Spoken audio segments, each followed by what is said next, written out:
Welcome back, everyone. For those who are just joining, I'm Jasmine Tabibi, a research associate with the Center for Research and Education on Violence Against Women and Children. Our next presentation is the Litany of Resistance, Re-envisioning Conversations about Sexual Violence, Consent, and Intersectionality, led by Yamikani Msosa. Yami is a grassroots feminist anti-violence advocate and support worker. She is originally from Ottawa by way of Lilongwe, Malawi. In September 2017, she joined Ryerson University's Office of Sexual Violence Support and Education as a specialist. She is in high demand as a speaker across the country on issues of sexual violence. Her feminist activism started at Ottawa Coalition to End Violence Against Women, then transitioned to Immigrant Women's Services of Ottawa. Yami currently sits on the Advisory Council for Match International Global Fund for Women and Youth Advisory for the Equality Project at Ottawa University Law Department, where she researches bystander intervention on campus universities across Canada. Yami will be joined by 4 amazing advocates and leaders for this session. Berkha Gupta, the Executive Director of the Lesbian, Gay, Bi, Trans Youth Line, an organization that offers peer support and leadership opportunities to 2S LGBTQ youth across Ontario. As a transmasculine, non-binary person of color, they are committed to creating and supporting community spaces for racialized queer and trans communities and have co-led the creation of projects such as the Q Y Art Project, a Color Deep and a monthly QT-BIPOC meetup in Mississauga. Next, we have Chenthoori Malankov, who is the daughter of the Tamil diaspora and an artivist from Toronto. Chenthoori uses alternative platforms such as art and education models to design and facilitate workshops and trainings on ending violence against women across the province within the immigrant and refugee communities with the Ontario Council of Agencies Serving Immigrants. Next, we have Nicole Pietsch, coordinator of the Ontario Coalition of Rape Crisis Centers. Nicole has assisted women and youth living with violence, including immigrant and refugee women and survivors of sexual violence, including those who are incarcerated, living in institutional settings, and deaf youth. She has a particular interest in the ways in which social constructs of sex, gender, age, and race inform Canadian social policy, including law. And last but not least, we have Matt Schaaf, coordinator of the Manifest Change Project at the Ottawa Coalition to End Violence Against Women. Matt's work in the field of violence prevention includes collaborations with the communities in Colombia, Mexico, and Anishinaabe Treaty No. 3 territory and Winnipeg's inner city. Please join me in welcoming Yami. Thank you for that lovely introduction. And thank you to those who are watching at home, comfortable and all. And I hope that you have your Java as you go through this presentation. So often when I prepare for presentations, and when I was doing so for this one, I was thinking about the ways in which, when we're doing workshops, that I am not the expert on these issues. While I do have a substantial amount of accolades, or as you would name it, I think it's important to note that and acknowledge the multiple voices and the multiple people who are informing this conversation that are not necessarily present with us. I'd also like to acknowledge the work of a number of organizations that have really helped me and others, countless others, develop the knowledge to be able to come and speak to you today on this specific platform. So these are just a few of them that have informed my work around anti-violence movements, and also looking at it from a critical intersectional perspective. And I say that it's important to acknowledge because often what I find is when we are referencing intersectionality and anti-violence movement, that the countless work of folks on the margins is not noted or not properly cited. And so I'm making an intentional effort today to do that. So the framework for today is we're going to be looking at how do we re-envision frameworks of inclusion around intersectionality? What informs consent, defining sexual violence, and looking at public education. So for the last 8 years prior to coming up to Ryerson, I worked at the Sexual Assault Support Center of Ottawa as a public educator. And often what I would find is there was a lack of nuanced conversations around sexual violence and these one-size-fits-all campaigns around sexual violence on a mainstream level.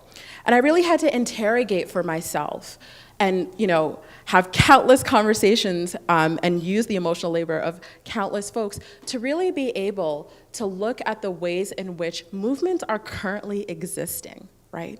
And so what I needed to do in some degree was take a step back and look at the ways in which folks were being centered and who was being centered, right?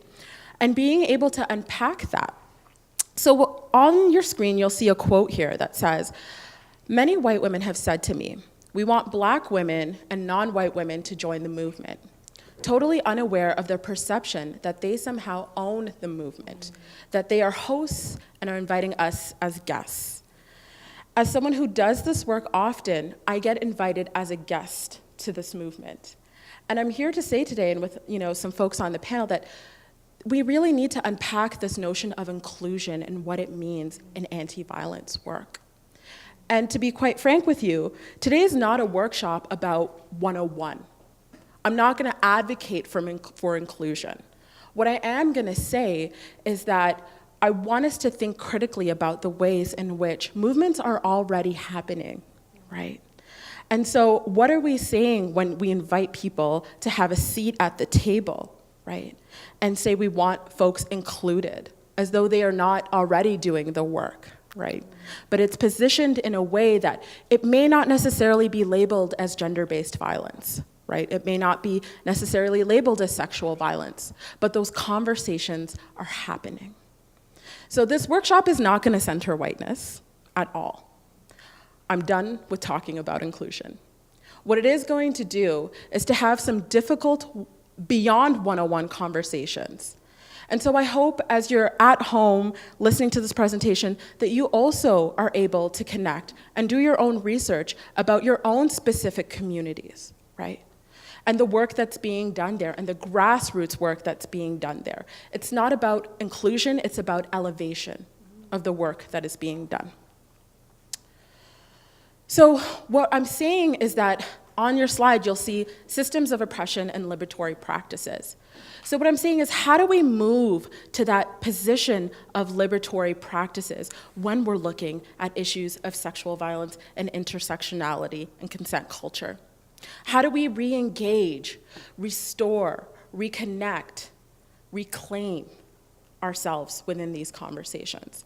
And these are folks, and when I say we, I'm referring to those who are operating from the margin to the center, right?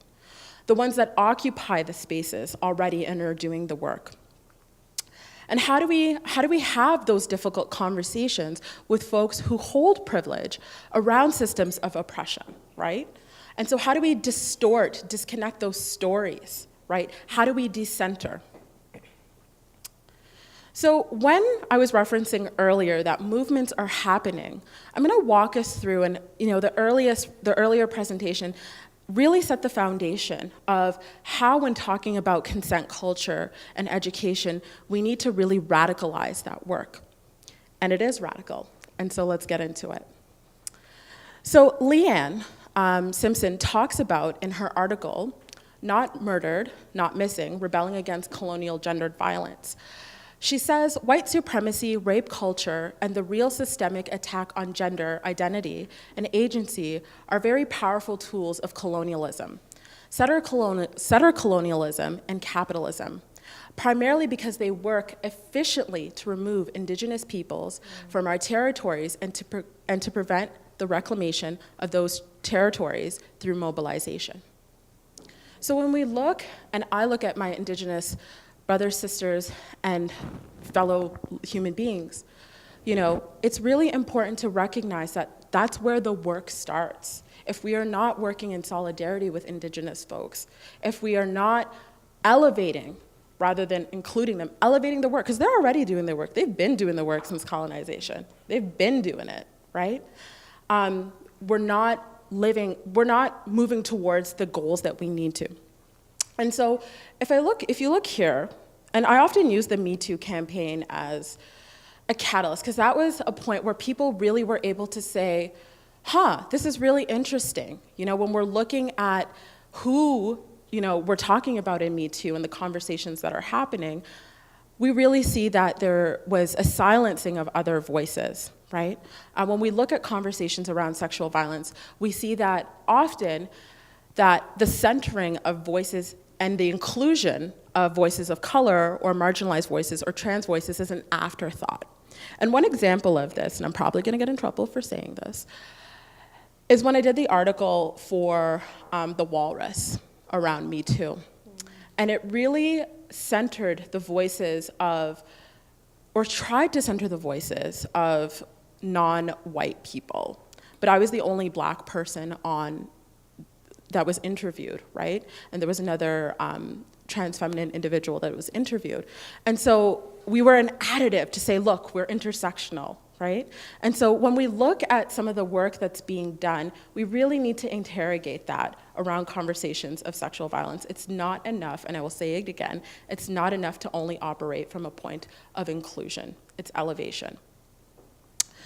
So when we're looking at racialized communities, as someone who identifies as a Black queer woman, and in many spaces that I've been in, often what I hear from Black survivors is that, especially in education platforms, is the conversation rarely does include me. When I'm looking at sexual violence campaigns, whether it be from the provincial government, there isn't that radicalization or the connection between the criminal justice system and also the ways, or rather the criminal and justice system, as folks would like to call it. There's not a connection between those strategies and the elevation, and when we're talking about public education, when we're talking about survivorship, the connection that we always resort to that. And so when we're doing that in our education campaigns, what does it say to survivors in terms of, not being able to access those or see those places as places that are safe, right? And so when we look at the work of Insight Women of Color Against Violence, and when we look at the work of Andrea Ritchie and countless other organizations that operate within the framework of recognizing state violence, when they're having these conversations, they're saying to various, they're saying to their communities that there are alternatives to the police, there are alternatives to the criminal justice system. And one of the things that often happens is when I'm doing education work is that I will never say to someone, you have to call the police, right? I will never say to someone, as someone who's experienced and knows that when we're looking at police brutality, that it's not an option, right? And so in Andrea Ritchie's book, she duly notes when she was working with young women in a program in Chicago, when she was working on a program with women in Chicago, that these young women talked about the ways in which they were criminalized when coming forward with experiences of sexual violence. If we look at Kai Peterson, right, a young Black trans man who was criminalized when fighting off his abusers and is still incarcerated, right? And is incarcerated and sentenced to 20 years in prison. How do our education campaigns, how do our conversations around consent and the body and state violence include those conversations, right? And elevate, not include, elevate. See, it's a rewiring of my brain as well. How do they elevate those conversations?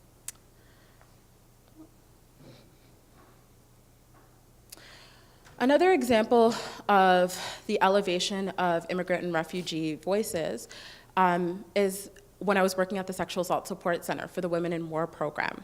So what we did here is we moved away from traditional practices of consent culture in the sense that we actually never used that language, right? We never actually said to a survivor who was coming to a sexual assault center that these were the modalities that they were experiencing. What we did is we cultivated a space, and it was done through an art group, in which people were able to come and say, this is what's going on for me. And we were able to make the links, right? And so while I think about, when doing education work, talking about consent and using that language is very imperative, I also think we need to look at the ways in which even conversations about sexual violence are inaccessible for certain communities. That doesn't mean that they're not aware of what's going on. It's just that it's framed in a space of whiteness, right? It's framed with language that's attributed to whiteness. And so often people will say, that's not my experience. I didn't experience rape, or I didn't experience X, but something bad happened to me. And so when we're making those links and working with folks within those communities to say, that is your reality, that is your experience. And so another example is, and I haven't worked directly with them, but the Native Youth Sexual Health Network, and the work that they're doing around connecting environmental violence and the violence on bodies, right? And thinking earlier about Leanne Simpson's quote about colonial violence being used as a systemic tool, the work that's already being done. And so if you go on their website, they have tons and tons of resources that show how they're elevating their communities. This actually recently came out yesterday, and I thought it was really interesting in terms of how Muslim women are elevating conversations around sexual violence and consent culture. And so the Mosque Me Too campaign specifically talks about the ways in which women have come forward and say, these are my experiences. And it also really challenges the notion that Muslim women are somehow docile and that they need saving, which is a narrative we often hear. Below it, you'll see a slide of two individuals, and this is another subversive way in which education is happening in a very intersectional way. So this is a play that is called Acha Bacha that I went to see about 2 weeks ago. And what I found really profound about this play is that they had a talk back. And while I wasn't present at the talkback, what I heard from lots of folks there is that there was a conversation about masculinity, queerness, and what it means to heal, and also what it means to talk about consent culture without necessarily using those framings, but a way in which the cultivation of education and the cultivation of spaces of healing were occurring, right? So what I also found really interesting is how the play and art was used as a tool to incite those conversations, right? In a very nuanced way for communities, by communities. And so when we come back to best practices around sexual violence and education and consent culture, when we bring it back to some of the best practices, this is a part that I'm directly speaking to folks that hold more privileged positions. This education campaign this best practice education document was put forth by Dr. Laurie Haskell. And I admire the work of Laurie Haskell. One of the things I found that was limited is that when speaking to mainstream folks, is that there was no conversation about intersectionality as a best practice within sexual violence and public education campaigns. So that is to say that it's not necessarily always on the radar. And so now, because I wanted to not only have you folks hear from me, but also include the voices of other folks who I know are doing innovative work, I wanted to bring them in to have a conversation on the ground, and these are all Ontario-based folks, who are doing different work with immigrant and refugees, doing work with LGBTQ sectors, rape crisis centers, as well as working with men.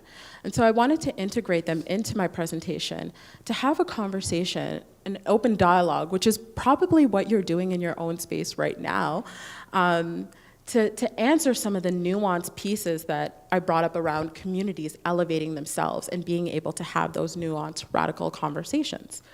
And so I'm going to turn it to my panel. And so we have Matt Schaaf on the end, Nicole, Chenthoori, and Berkha. And so what I asked them prior to putting this presentation together was, what are the ways in which you're elevating your communities around public education, around sexual violence and consent culture, right?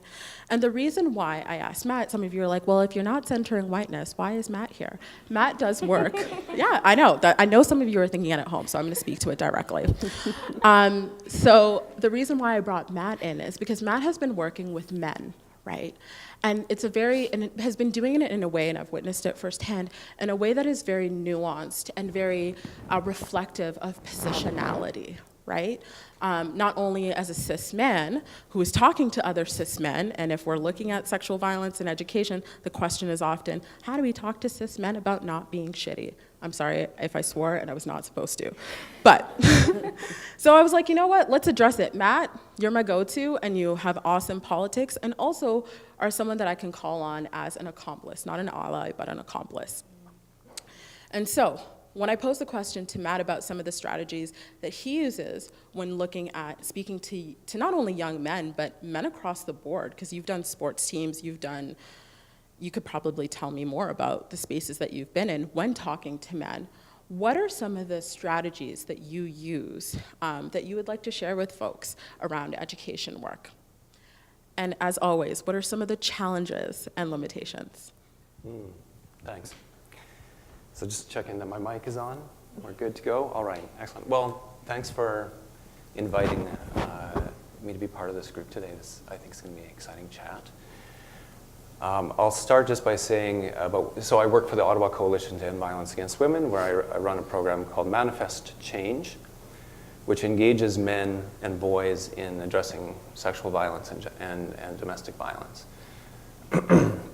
And we engage men and boys as allies from a perspective that we recognize the victimization of men and boys, and we recognize the perpetration that comes from men, and as you said, a lot from cis men. And but those two things are in there, but the bigger circle is, and hey guys, what do you want to do about it? Like what can we add to the conversation? And how do we do that that's in a way that's tied to what women and queer folks have been doing all this time? So that's where we're coming from. We started doing one-off workshops 9 years ago, and obviously there's limits to that. And so one strategy is mentoring.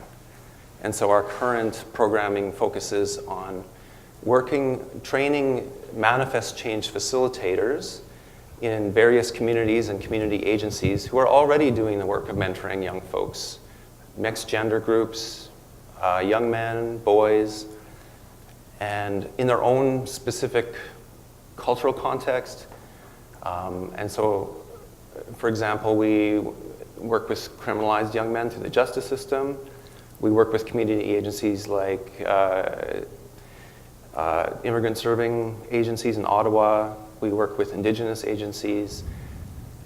And the idea is that, and so I guess one of the themes that I want to bring up, I guess you could call it a strategy, is as a white guy, I can invite people to come and be included in what I'm doing, or I can go to where people are already doing stuff and ask, is there something I can support with?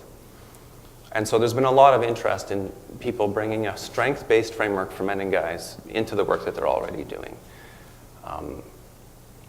And so there's that, I guess strategy number one is invitation, to go where you're invited. And so as a person with a ton of privilege, I rely heavily on trusting invitation.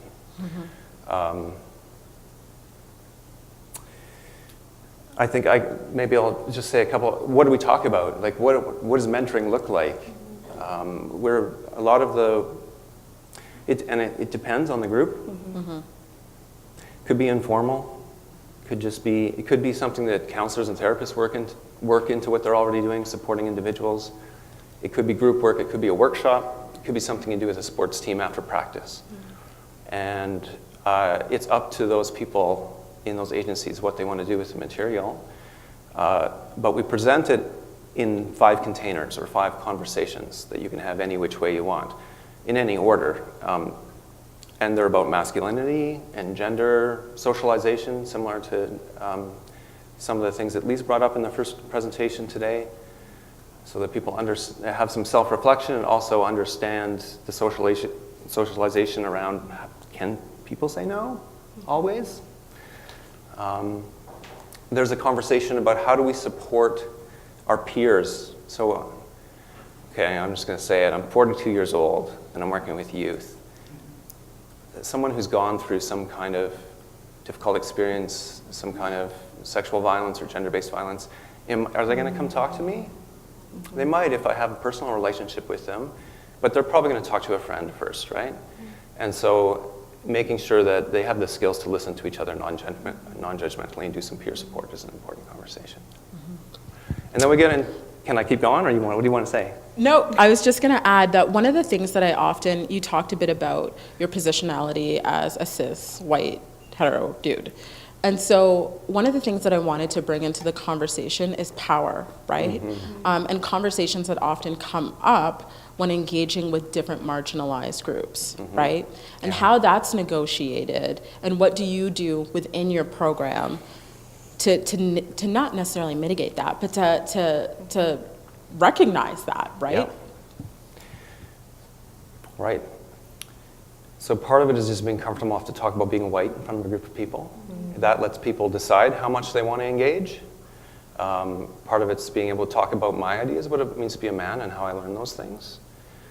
And so in a sense, it's a modeling piece or a vulnerability piece where, and I get groups to think about this, right? Like, how do you want to have this conversation? It's a really sensitive one. There's, some of us in this room have probably experienced some form of violence. Some of us might have hurt someone else. Some of us might have seen it growing up. So let's pause for a minute and think about how we're going to talk with each other about this. And for me, part of inviting them to do that is to be able to talk about myself. So there's, in my introduction, I can talk about growing up white on the prairies in Saskatchewan in Cree territory. And I can talk about what I've learned from various teachers along the way. So, and who include men, gay men, Indigenous women, people of color in Colombia. And so by throwing those things out there, I'm giving people a chance to think about, okay, well, who are my teachers and how did I learn to be a guy? And where do I fit into all this? And we can talk about this without being shamed. So that's a part of it. But what it actually looks like in different communities is, well, I'll give you an example, right? Let's just get to stories. So in our most recent facilitator training, there were a lot of youth workers from newcomer serving agencies, Indigenous agencies, and I want to say, and a few others. We built in enough safety for each other, and we were able to talk about racialization, marginalization, and poverty, that on day 2 of the training, people were like, okay, we wanted in our own groups, talk about what consent means from an Arab Muslim perspective. We want to talk about what it means from an Indigenous perspective. I should be putting an S on the word of perspectives, because people were coming together across cultures to share in these groups. White folks had a chance to think about what does it mean for us to be doing this work and where do our ideas come from. So at the training level, I didn't plan that, but there was leadership in the group that emerged, and we went with that. And so then each group chose what they wanted the rest of the group to hear about. What we stood around each circle of people while everyone had a chance to explain, this is what consent looks like in my culture, and this is what we're not talking about in my community. And this is how I think we could, and this is how I think others can help. Yeah. So on a training level, to give you a couple examples of how it looks in practice out in the community, some of these people have gone back to their agencies. For example, the Somali Youth Mentorship Project held a day of cooking classes for guys, young men and their male mentors. And built into the cooking class was moments of conversation about, well, what does it mean to be a man in our culture? And how does that connect to what we're told about being a man in a dominant culture? And so people's hands are busy, people are eating, people are talking, and they're having those conversations. Definitely one of the strategies in terms of educational workshops that I've used in the past, specifically working with immigrant and refugee populations. So I'm going to move to Chenthoori. And so when working with newcomer or immigrant and refugee populations, which is diverse in its own realm, right? Because if we're talking about the queer community, if we're talking about those nuances, what are some ways and strategies that you've found using public education as a tool to be able to work and elevate some of the conversations around consent culture? Yeah, so personally, so as folks might know, I work with the Ontario Council of Agencies Serving Immigrants, and one of our primary focuses when it comes to public education is allowing the community to speak, right? I may have the expertise in terms of credentials, as Yami mentioned before her presentation, however, I'm not the expert when I enter these communities. And so we created a graphic novel that actually had 4 short stories of different forms of sexual violence. The first one was marital rape, the second story was sexual assault on a university campus, and workplace harassment as well as drug rape. And all of these stories specifically spoke to a specific community, a specific identity in terms of intersectionality, and looking at the nuances that oftentimes don't get talked about in mainstream media when it comes to public education and sexual violence. And these graphic novels actually were created by the community for the community. We had 4 workshops across the province where community members came together, anonymously wrote stories, and specifically were able to speak to their experiences. I had the privilege of actually taking these graphic novels across the province and doing workshops one-on-one with community members from the immigrant, refugee, and newcomer communities. And one of the things that was so powerful that I had to take a step back to realize is that oftentimes there is no language in specific communities that will be able to say consent, that will be able to say violence against women, or even say sexual violence. Absolutely. And so we really had to take art and a different form of approach in terms of poetry, art medium, to connecting with communities versus me coming in and saying, I'm an expert, let me tell you all the research that we've done on communities, and making it as though that the immigrant and refugee community is a barbaric culture, and that the culture is the problem, right? And we really wanted to center the conversation on these are the lived experiences and the stories of these community members, and how are we really gonna have these honest, non-threatening, and safe conversations in a way that allows for these kind of conversations to exist, but also create spaces where people can be vulnerable. And so that looked like really coming forward and saying, like, I'm gonna come and meet you folks where you're at. And what does that look like? Should I come to a gurdwara? Should I come to your temple? Are those safe spaces for women where women gather and speak about these experiences? Can I come to an agency where you folks have one-on-one groups with women? I know that one of the workshops that I actually got to do was at a women's house, where a specific group of Spanish women came together and they had weekly meetings every Monday, right? And that is where we had these educational workshops where I was meeting the community members where they were at versus me telling them, come on over to our agencies where maybe oftentimes accessibility might not be the first priority that they're thinking of. As a newcomer, oftentimes there's so many barriers for them to be having to explore outside of the violence that they may be experiencing. So fear of deportation, fear of some oftentimes financial barriers, or even having children involved in the picture. And so when those workshops that I got to do really came from an empowerment-based approach versus me coming in and saying, like, let me tell you what I have to say, because you folks are the lived experiences, and I may be a survivor on my own end, but that doesn't mean that I get to dictate the conversations. It's really about staying at the background and saying, okay, how can I support you in the work that we can do together as a collective?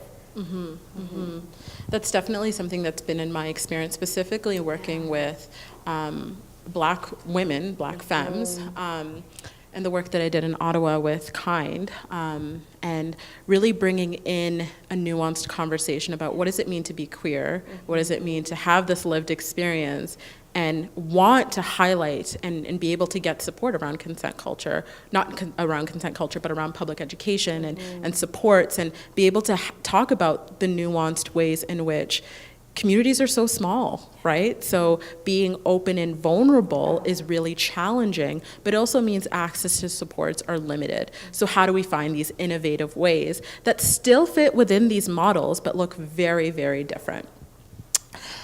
And so, next up, Berkha. So as someone who has worked not only with youth, but in a number of capacities around sexual health, what are some strategies that you found useful at a grassroots level, right? In terms of having conversations, not only about consent culture, but bridging in queerness, bridging in gender identity, and those components. Yeah, so one thing that wasn't said in my bio is that my last job was at Planned Parenthood Toronto, where I did a lot of work around the sex ed curriculum and worked in a teen program. And so a lot of the conversations we would have around consent culture had nothing to do with sex. had nothing to do with sexual health, actually, even though we're a sexual health organization for youth. And that ties into the work when we talk about queer and trans youth, because when we talk about consent, we're really talking about people's autonomy over their bodies, and who experiences that worse than queer and trans people in so many different ways, right? And so in our work at Youthline, when we're talking to youth, so often we're talking about violence when it comes to people's pronouns not being respected, their identities not being respected, that not feeling like they have any power or agency over the decisions that they're making for themselves, right? And so in those conversations, it's not important to necessarily sit there and be like, oh, that was non-consensual or that's assault, because a young person might not even be ready to internalize it that way, right? Especially when we're talking to young teenagers who can't just be like, I live on my own, or I can just leave home, or I can, like, there's still dependency pieces, right? It's especially when we're talking about youth and we're talking about folks with multiple marginalizations and complex relationships to family, to friends, to school systems, that they still need to survive. They still need to get through the school system, whether that be high school or if they choose to do post-secondary. Sometimes that's really just about validation and affirmation, giving them tools that will let them do what's needed or let them get through what's needed. And sometimes that looks like advocacy. Sometimes that looks like giving them resources that lets them use language. Because, you know, language also has power. So to be able to go back to a teacher or a place and be like, actually, you not respecting my bathroom rights or my pronouns is assault and it's against the Human Rights Code, can go really far. But that will work in one setting and it won't work in another. Right? So it starts becoming about what does the young person need and how do we empower people again to use tools and resources to be able to do what's needed for them, right? And on a grassroots level, honestly, like, one thing that's been really interesting to see is how queer and trans youth don't come to the rape crisis centers and don't actually come to the sexual violence movement for support.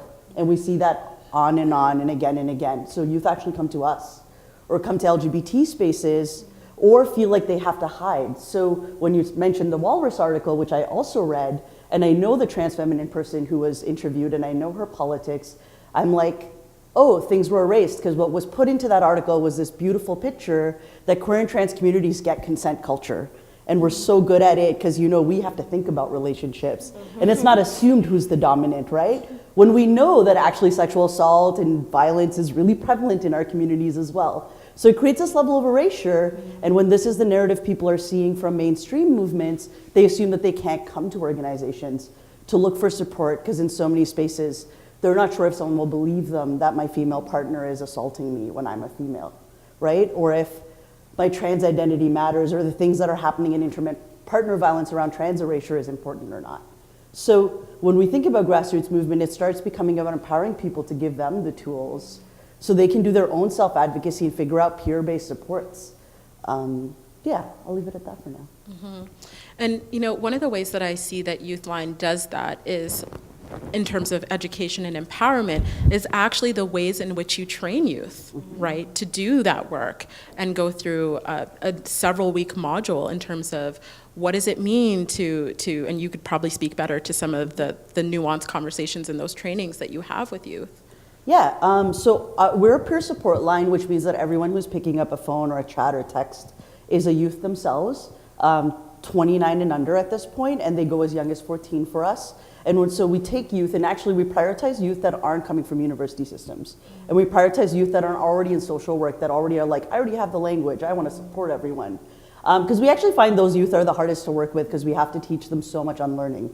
And so we really like to take youth from like the ground, from places where they don't have access to this language, because we will give them that, right? So we run a 36-hour training over 12 weeks, which covers everything from the spectrum of just talking about gender and sexual identity, trans awareness, because 45% of our callers at this point are trans for the last year. But we also focus on things like settler colonialism and anti-racism, and like thinking about our own identities and how your own privileges and marginalizations will play out when you're talking to someone who either has shared experiences or has more marginalized identities than you. We do a whole week on violence and consent, and the focus is not just sexualized violence, but it's about talking about consent culture in a larger setting, healthy relationships. And so we actually, over the 12 weeks, give them value-based conversations and ways to challenge and grow. Because it's really easy to teach a young person or teach someone to be like, here are the 6 organizations you can refer someone to. But what the work we do is to teach an 18-year-old how to unlearn some of the things and how to be able to do their own process. And then they're able to model that for other young people and be able to take that out into their communities on a day-to-day basis, but also to the youth that they support on a weekly basis. Mm-hmm. Absolutely. So just being mindful of time, and I just want to bring in Nicole for a second, because we've done a lot of work with the Ontario Coalition of Rape Crisis Centers, and I've had a lot of deep, nuanced conversations, and quite frankly, frustrations with white folks who occupy a lot of spaces and conversations around sexual violence, around the discomfort when, not necessarily only when looking at education, but other service provisions. And so this is more around positionality, and I think that's very important to bring in, because when we're looking at bystander intervention, when we're doing these presentations, it's often who's at the front of the room, right? And so I was wondering if you could speak to a bit of positionality and discomfort as someone who often has held space with me in conversation around sexual violence and consent culture and the limitations within various not only spaces, but tables as well. Yeah, so I'm with Ontario Coalition of Rape Crisis Centers, who are a network of community-based sexual assault centers across Ontario. And so that's a network of these frontline agencies that are doing work with survivors in different communities all across the province. So my role in that is more like a systemic level, right? We're talking at a provincial level with people are doing this work all across organizations, and then there's different organizations that actually do that work with survivors in their own communities. I want to back up for a moment and say, I was trained from a feminist perspective to look at sexual violence, as most people probably here were. But what that meant too is looking at it from my own position as, at that time, a young woman who was white. And that meant looking at myths that were more relevant to women who were white. I will say a changing point, a part that really created a transition in my ability to talk about sexual violence and to see its real complexity, is how it differed depending on who you were as a woman and what your social location was. So I'll give some examples. So, when we work in rape crisis centers and do education talking about myths around sexual violence, it's like your bread and butter. You talk about myths every day and how they make it hard for survivors to disclose, how it makes it hard for the systems, like criminal justice systems, to work for them. I mean, it has implications in everything. So talking about myths is like certainly one of the most important things that we do, and that's like in our toolkit. Yeah. But I will say, a huge turning point comes when, as a white woman, I was mentored by older women of color who were able to talk really frankly about how some sexualized and racist myths really informed rape myths in a huge way that had really never crossed my mind before. Yeah. Right? So I'll give some examples. So for example, like, how white women live with a feminine ideal, what it means to be the appropriate sexualized woman, to be restrained or whatnot, and how much sexuality is correct and what isn't, and how you could receive punitive actions from your community, including sexual violence, if you don't act the right way. For women of color, that's really quite different. They never had that opportunity to begin with. Their world is a matter of, you used the word, not inclusion, you used a different word. Elevation. So trying to always elevate yourself to be able to be contained in that criteria, and not being able to do that, because for Indigenous women and women of color, those myths are based on myths around, really offensive myths that say that women of color are sexually accessible in ways that white women historically haven't been. And so what that meant for me is that as a turning point in giving education, you need to talk about racism in order to be able to talk in a really fruitful way about why slut shaming and rape myths are so devastating to survivors. They operate, we can imagine too, how they operate differently for white women than they do for Indigenous and women of color.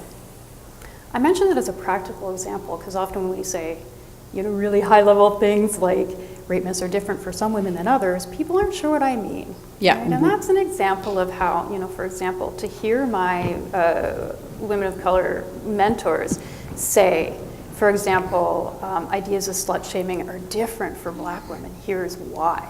I was able to begin to integrate that, for example, when I went to schools and talked about sexual violence education, or to talk about how myths have different impacts on different people. And I will add too, obviously we can imagine how they'd be different for men hearing them or for male victims, right? That's an obvious example as well. And for trans persons who are impacted by violence, myths are really different too. So if I go in and just talk about those really mainstream ones, I am missing a whole population of folks who are experiencing violence and aren't reading themselves or seeing themselves in that education. From a provincial lens, because I do want to go there, Yep. I will say for anyone talking about sexual violence prevention and rape myths and how power connects with incidences of sexual violence every day, that is a hard link to make. You will get resistance from it. People don't like to hear that. They like to think it's just that communication hypothesis that our colleagues spoke about earlier. It's much easier to deal with. So I think from a systemic perspective, it's hard for everybody. When you think about how much, as a woman, you get challenged talking about it, even from I would say a privileged perspective.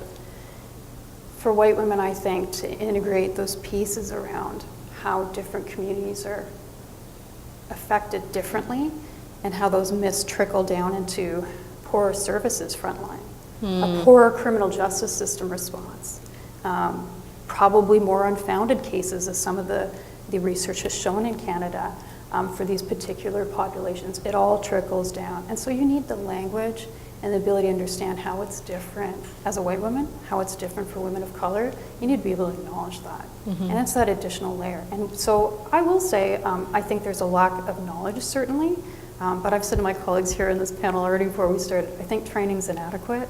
It's not just about training.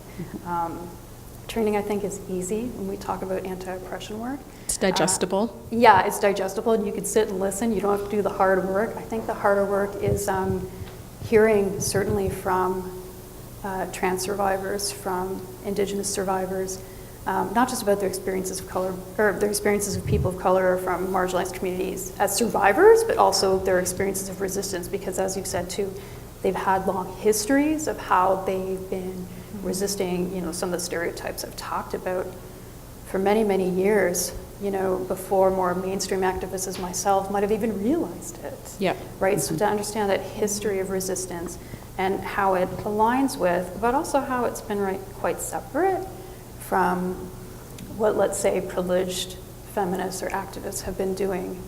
It's important to know that history. And so that is uncomfortable work, but it's okay to talk about that. I think that's the only way that real effective change around sexual violence prevention will happen for everybody. Otherwise, you're really just talking about the folks that probably are getting the best system response as it is. Not saying that system response is awesome, because it's not, but they're probably the folks who, that system response, it's not for more privileged survivors, it's happening up here, but for other survivors, it's happening down here.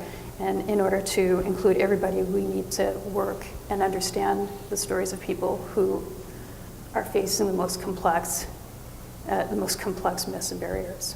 Absolutely. And when you talk about the historical piece, the historical departure when doing education work, one thing that comes to mind for me is whenever I start conversations, I often start with, because I am on Turtle Island, I will center or start off by talking about Indigenous communities and the violence that they experience in terms of the connections of land and body. When I'm talking about racialized Black women or Black individuals, I'll always tie in and say, we've been resisting, right? Slavery, sexual violence, colonialism, sexual violence. And that's actually the point of departure, because that allows us to see how systemically ingrained it is and how solution bases that often come up, well, what do we do? What do we do next? Is not only rooted in the state, but rooted in other modalities, right? And really speaking to communities in those nuanced ways. And so I believe we have time for questions. Is that correct? Yes, okay. So I wanted to hear from you folks at home, in the office, or in bed, who knows, just a bit about what your strategies, what your tools are, or any questions that you may have for us.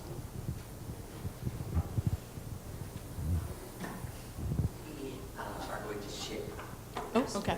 We are going to share a couple. Okay. And so I'm going to present them to you and let you do as you see fit, Yami. So one of the questions is inclusion not only, but elevation. Mm-hmm. What do people need to think of in a concrete, more strategy way to elevate? So you're probably not going to like this answer at home. And that's okay, because I'm just going to give it to you real. It has to start with positionality. It has to actually start with you. Because I think that if you're not willing to do that unsurfacing and that uncomfortable work, the ways it often manifests is in microaggressive ways when doing this work. And it's not necessarily that it's overt, but it's very salient. And so I think that's the point of departure, is really looking at the ways in which, for folks who are part of rape crisis centers, which is my home place and my birth in terms of some of the feminist work that I've done, who's actually occupying your spaces? Who are you inviting to speak, right? When we're talking about elevating work, are we going to our go-tos? That includes me, shoot, I'll say it, right? I'm often a go-to sometimes because I'm the token Black person. How do you break those kind of narratives around who has access and who is seen as an expert, right? Our movement is based on survivors being the expert. And I think that foundational practice is how we can start with really elevating those voices on a practical note, right? I think that another way to do so is having those uncomfortable conversations around elevation when communities don't want to work with you, right? And finding ways to do your own internal work so that communities feel that they can collaborate. And I also think that another key point that often comes up in my work is, well, we want to make sure that we're intersectional, we want to make sure that we've hit all the check boxes, and while that's not necessarily how people are thinking, they're thinking, okay, I want to have representation around queer and transness. I want to have representation around immigrant and refugees. I want to have certain forms of representation. While representation matters, look into some of the work that folks are already doing, right? And see how you can support that work. And I think that's a point of departure. Thank you. Systems of oppression Yes. versus liberating practices. Yes. Can you help elucidate the difference and what you really mean by liberating practices? In terms of liberating practices, what I'm talking about is breaking the confines of what we see as one-size-fits-all models around not only consent culture, not only around sexual violence, but really being able to say that my liberation is bound in other folks' liberation. So if I'm talking about consent culture, if I'm talking about sexualized violence, there's no way I cannot also talk about the ways in which Indigenous communities, missing and murdered and Aboriginal and Indigenous women are experiencing violence. There's no way that I can't connect it to poverty, right? This whole conversation around Me Too, there's a whole piece that's often been missing, which is precarious work, right? So it's not just about bodily autonomy and someone not being a jerk and harassing me at work, but it is also genuinely about what happens after if I lose my job. And so I think being able to make those links around liberatory practices is being able to say it's not just sexual violence. We cannot just talk about sexual violence around consent. We have to talk about the different ways that I just mentioned. And another example would be around the Black Lives Matter movement, when we're looking at anti-Black racism and strategies that are being put forth, and when we're looking at liberatory practices, we're also saying that, you know what, we have to include the conversations around the criminal legal system, and how that has implications for Black survivors, right? So when I'm talking about liberatory practices, I'm really going back to that that perspective that my liberation is bound in yours, right? So how are movements talking to one another, right? And not being activated in these silos. And so one example that Berkha brought up when they were talking about the LGBTQ sector and how often there's not that synergy with rape crisis centers, and there may be in your community, and that is great, but I think overall on a systemic level, they're seen in silos because the liberation between the two is not seen as bound, right? In a way that elevation is necessarily always occurring, or that safety is also occurring, because I know that within the anti-violence movement, sexual anti-violence movement, there's been a real conversation around, do we include trans folks? Do we not? Right? So how is my liberation bound in yours if you don't even see me as human? So hopefully that answers your question. You talked about go-to people. Go-to people. Go-to people. I think I added the people, but okay. You're a go-to person sometimes. Other people on our panel are go-to totally. persons. That's why I got them here. Go-to folks. One of the questions is, what about rural and remote communities? Yes. Where in terms of the people doing the work, they may not be in terms of inclusion, in terms of different communities, they may not be accessible in that community. They may not be in the community. Okay. Or the work may not be yet in the community in a recognizable way, in a more formal way. Okay. Anything you can offer in terms of thinking about that and some of the challenges that I think some of the participants who are in a more rural or remote community may be thinking as they listen to this presentation? Yeah, absolutely. I think that's a great question. Initially, my mind went to some experiences I've had when I've been in rural communities and folks saying, well, there's no immigrant and refugee people here. And I'm like, I don't think so. But I think that one of the key things that I would always say is technology, right? Some of my sustaining of self has been through technology and technological modalities. And so I have run webinars, or been on webinars, excuse me. I have been on groups that have been technologically based, right? That the people are in St. Louis, Missouri, and I'm here in Toronto, or in the case in that time, Ottawa. And being able to convene that way. I think that the internet is a powerful tool, and in a way to access one another and access communities. So I think that would be another strategy for folks in rural spaces. Okay. Yeah. You mentioned changing the narratives. Changing the narratives. Mm-hmm. Yeah. Can you inspire us as a final comment? What are some of the themes that are emerging in terms of a changed narrative and changing narratives? So what are some hopes in terms of changing narratives? Exactly. Ooh. It's always funny, when you ask a feminist about hope, we always struggle, but when you ask us about critical analysis, we're like, boom! So in terms of, so your question is, what are some things that are happening on the ground, or if you can just clarify in terms of? I think it was more, we know there's a need for narratives to change. Yep. And what are some of the hopes, as you put it, or inspiring directions of changed narratives that are occurring or that you would like to see occurring? I think that when, this panel was one basis of critical hope, as my supervisor would always say, because I was like, there's no hope, it's gone to shit. She would say, maintain critical hope. And the ways in which we maintain critical hope is knowing that the work is actually being done, right? And that if you're feeling discomfort around, not having certain voices or present, know that work is being done in some capacity somewhere. But I think that in terms of the modality around elevation of voices and spaces, I'm really seeing a turn in conversation around movement bases and really including sexual violence, but being able to speak those words, right? And we've seen it with the Me Too movement in my early example with Muslim women using the hashtag and being like, we're gonna reclaim it, we're gonna talk about our experiences. So I think on social media, there's a real nuanced hope that's happening there.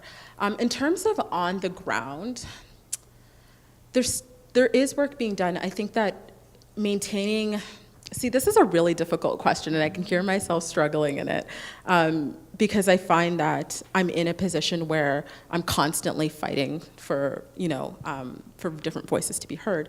And so, yeah, I think that the work is being done, and just maintaining hope that we're moving in the right direction, that sexual violence is something, consent culture is something that's continuing to be normalized and talked about. Yeah, I think I'm going to leave it there. You know what? I will be honest in saying it is a bit of a struggle to answer that question, and I'm going to sit in that discomfort, right? And say that we should and can maintain critical hope, but in this moment, my words are just escaping me, so I'm sorry about that. We are going to wrap up here, and I just want to call on my colleagues to assist here. But I think we're all going to take so much from this session, and certainly not only inclusion but elevation. I think that, and the dimension that you brought to that phrase that we're going to take away. The nuances that I think you hope to bring, I think that you did. And it was wonderful to have the participation of the entire panel. And again, we're going to take things, curating spaces for different perspectives in terms of going into spaces when invited and not expecting people to come into theirs, providing value-based discussions, conversations, room for those conversations, empowerment, and to take a look at ourselves, to start with self, and to just really be aware of our privilege in terms of as we move towards intersectional work. So thank you so much, and we would like to give each of you, again, a symbol of our appreciation for your participation in this important forum.